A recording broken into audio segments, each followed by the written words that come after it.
শুভ দুপুর বন্ধুরা সবাইকে। তো সকাল থেকে আমি ভিডিও কোনো শ্যুট করিনি, তো দেখো দুপুরবেলা থেকে ভাবলাম তোমাদের সঙ্গে একটু শেয়ার করি। আর আমি এতক্ষণ ধরে চিন্তায় ছিলাম, শুয়েছিলাম আমি ঘরের মধ্যে, কারণ আমার শরীরটা কিন্তু খুবই খারাপ খারাপ বলতে মানে ভালো লাগতেছে না কোনো কিছু। আর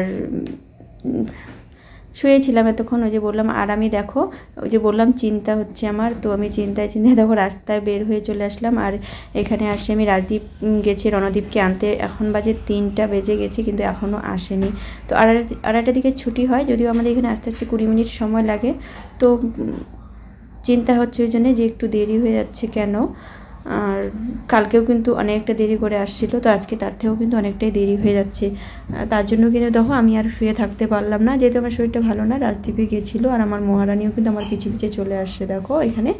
আর তো যাই হোক দুজনে মিলে অপেক্ষা করতেছি, তো ওকে বললাম বসতে।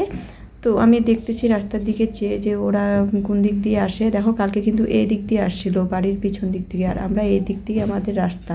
তো জানি না আজকে, তো সেটাই বসে বসে ভাবতেছি যে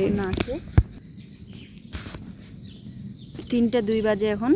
তো দেখি কখন আসে ওরা, চলে আসবে হয়তো, কারণ 3টা বেজে গেছে। আমি এখানে বসে পড়লাম রাস্তার মাঝখানে, দেখো ও শুয়ে বসে পড়লো এখানে। যাই হোক বন্ধুরা, বেশিক্ষণ ওয়েট করতে হয়নি আমাকে, দেখো বলতে না বলতেই কিন্তু তোমাদের সঙ্গে আমি শেয়ার করলাম। তো তখনই কিন্তু ওরা চলে আসলো। তো যাই হোক ওরা উল্টা দিক থেকে আসেনি, মানে আমরা যেদিক দিয়ে যাই স্কুলে, তো সেদিক দিয়ে আসছে। আর ওকে দেখিয়ে তো আমাদের মহারানী ভীষণ ভীষণ খুশি। আর দেখো ওর সঙ্গে এরকমই করে, ভয় লাগে বলো, ইঞ্জেকশন দেওয়া নেই। আর আমার ছেলে কিন্তু মানে কিছু বুঝে না, মানে 2 ছেলে এত প্রাণী ভক্ত, এত প্রাণী ভালোবাসে, মানে কী বলবো বলার মতো নয়।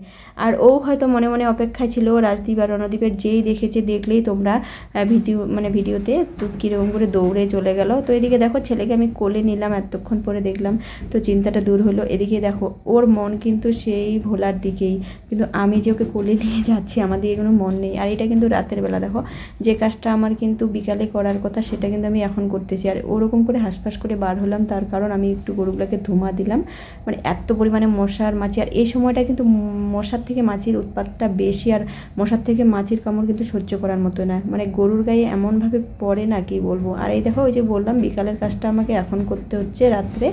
তো ভুট্টা জাল কিন্তু আমি বিকালবেলা বা দুপুরবেলা কি বিকালবেলায় দিয়ে রাখি, অনেক সময় দুপুরের দিকেও দিই বা সকালের দিকেও দিই। তো দেখো আমার না একদম মনে ছিল না, তো বাড়িতে কেউ আসছিলো, তো গল্প করতে করতে অনেকটা দেরি হয়ে গেছে, তার জন্য ভুট্টা জাল দেওয়া হয়নি।